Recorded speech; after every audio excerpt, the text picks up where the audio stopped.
কৰি দিয়া না নালাগে থাকক আৰামছে কথা পাতিব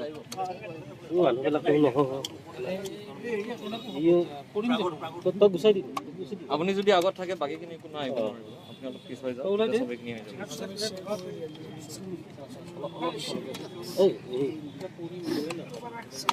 ৰেকৰ্ডিং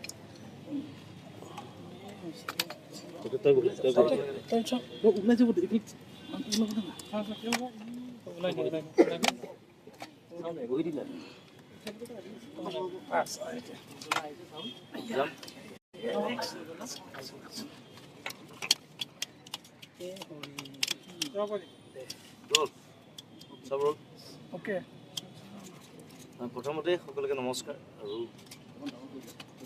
বস্তুটো এটা অদ্ভুত এটা ঘটনা যাৰ কাৰণে আমি কোনো সাজু নহয় আচলতে প্ৰথম কথা চবে লাগি আছোঁ আৰু অসমৰ কাৰণে লাগি আছোঁ অসমীয়া জাতিৰ কাৰণে অসমীয়া ভাষাৰ কাৰণে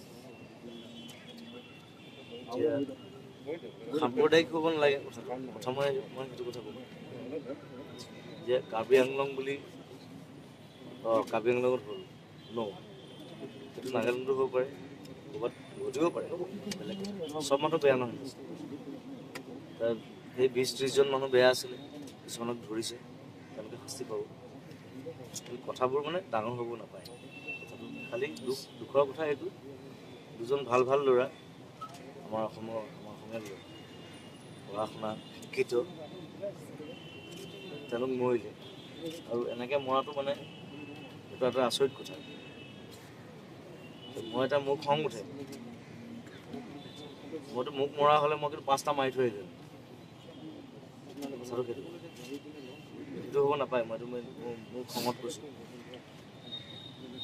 সৰু ল'ৰা মৰিছে চবে দুখ পাব লাগে কথাটো ফিল কৰিব লাগে আৰু মই এটা কথা কওঁ এখন গাঁও এখনৰ মাজত মাৰিছে তাৰ মহিলাসকল আছিলে তাত তেওঁলোকে আগভাগ ল'ব লাগিছিলে আচলতে তেওঁলোকে ৰখাই দিয়া হ'লে ল'ৰাকেইটা নমৰিলে আজি এই পৰিস্থিতি নহ'ল কিন্তু মহিলাসকল কোনো ওলাই নাহিল তেওঁলোকে অকল চাই আছে মাৰি আছে তেওঁলোকৰ কোনোবা স্বামী হ'ব পাৰে কোনোবা ককায়েক হ'ব পাৰে কোনোবা বয়ফ্ৰেণ্ড হ'ব পাৰে মহিলাসকল ওলাই অহা হ'লে নাৰী সুৰক্ষাৰ কাৰণে আমি চবেই কাম কৰোঁ পুৰুষ সুৰক্ষাটো কি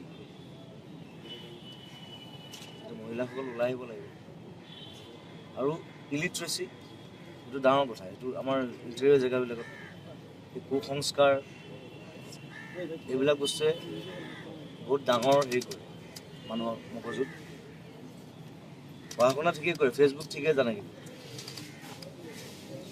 ফেচবুক ঠিকেই জানে হোৱাটছআপ ঠিকেই জানে কিন্তু লিটাৰেচিটো ইয়াতহে ব্ৰেইনতহে সেইটো আহিব লাগিব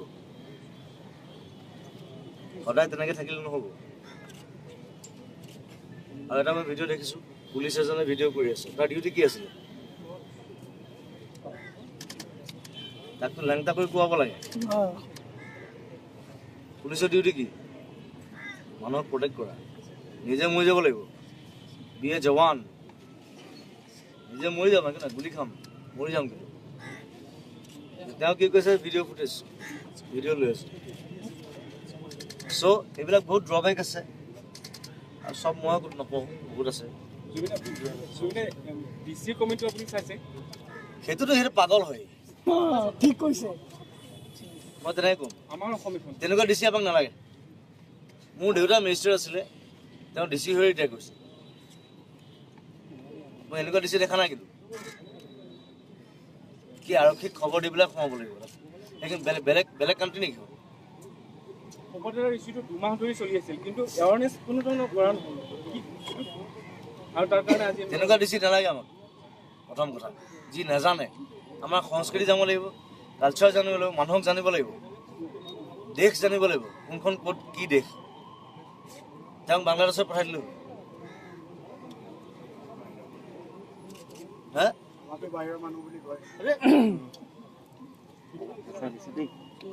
কালি এজন মোৰ ওচৰত আহিছিলে এজন MP এজন আহিছিলে মই নাম নকওঁ তেওঁ কৈছে অসমীয়া ভাষাৰ কোনো অস্তিত্ব নাই এতিয়া, তাক লৈ লাগি কি লাভ। আৰে মই বোলো মই ইমান দিন মই কি গান লিখিলোঁ, কি গান লিখিম মই। Lingua franca, Assamese is lingua franca. গোটেই নৰ্থ ইষ্টত অকল এইটো ভাষাই বুজি পায় চবে। ভাল নাই বুলি ক'লে চবে বুজি পায়, ভাল নাই বাকীসকল অলপ মনে মনে থাকক। অন্ততঃ সেইটো বস্তু বুজি পায়। তোমাৰ কি খবৰ বুজি পায়, মোৰ ভাল।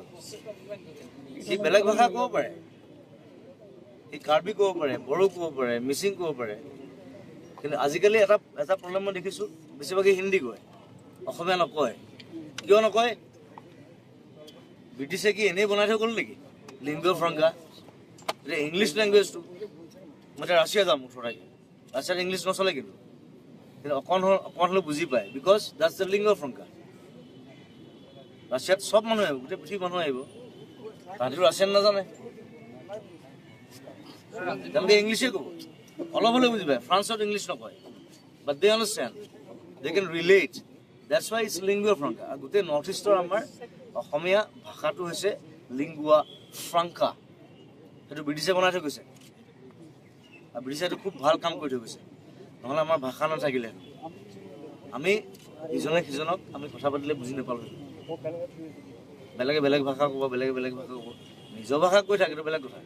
অসমীয়া ভাষাটো থাকিব লাগিব, অসমীয়া জাতি থাকিব লাগিব, আমি অসমীয়া হ'ব লাগিব, চব একেলগ হৈ, সেইটোৱে কথা। আৰু ইটছ এ ব্ৰুটেল কিলিং। প্ৰথম কথা এইটো মই 3 দিন মই ট্ৰমাত আছোঁ দেই। মই সেইকাৰণে কোনো কমেণ্ট দিয়া নাই, একো দিয়া নাই। মই কালি এটা পোষ্ট দিছোঁ, আজি অকল ওলাই আহিছোঁ। I took 3 days to come from this trauma.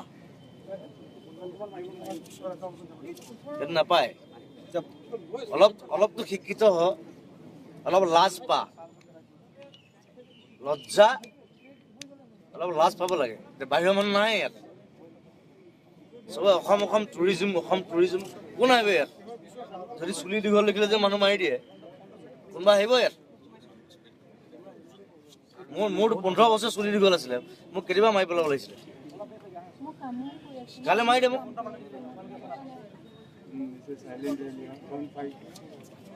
এতিয়া চবে ল'ব পাৰে, মই নকওঁ।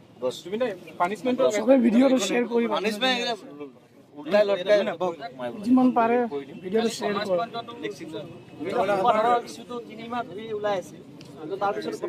কালি কমাৰ্চ পইণ্টে পুলিচে মাৰিলে। মই এটা কথা কওঁ, ইণ্ডিয়াত আটাইতকৈ বেছি মানুহ গৈছিলে কাছব নে কি আছিলে, তাক ফাঁচি দিলে কিমান দিন লাগিলে? 18 বছৰ। তাৰ নামত কোটি কোটি টকা খৰচ হ'ল, তাক ৰাখিলে, তাৰপিছত তাক ফাঁচি দিছে। তাক ফাঁচি দিওঁতে 18 বছৰ লাগিলে, হা 10 বছৰ। অ'কে, চ' অপেনলি সি ইমান মানুহ মাৰিছে, তাক ফাঁচি দিওঁতে 10 বছৰ লাগে। চ' আমাৰ কনষ্টিটিউশ্যন সলাব লাগে। মই ডাইৰেক্টলি কওঁ, আমাৰ কনষ্টিটিউশ্যনত বহুত লুপ হোল আছে। সেইটো মই আজতকত এবাৰ কৈছিলোঁ, তাহাঁত নেদেখুৱালে। জৱাহৰলাল নেহৰুহঁতে বনাই থৈ গ'লি বুলি সেইটো চলি থাকিব নোৱাৰে, তাত ভুল আছে, ভুলবিলাক শুদ্ধ কৰিব লাগিব। এইখন হেৰি নহয়, গীতা নহয়।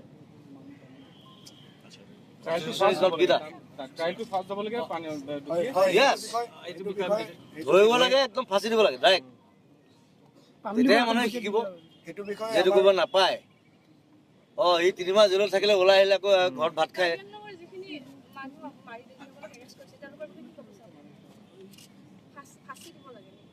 ডাইৰেক্ট ফাঁচি দিব লাগে, নহ'লে ৰাইজৰ হাতত গুটিয়াই দিলে হ'ল। নাই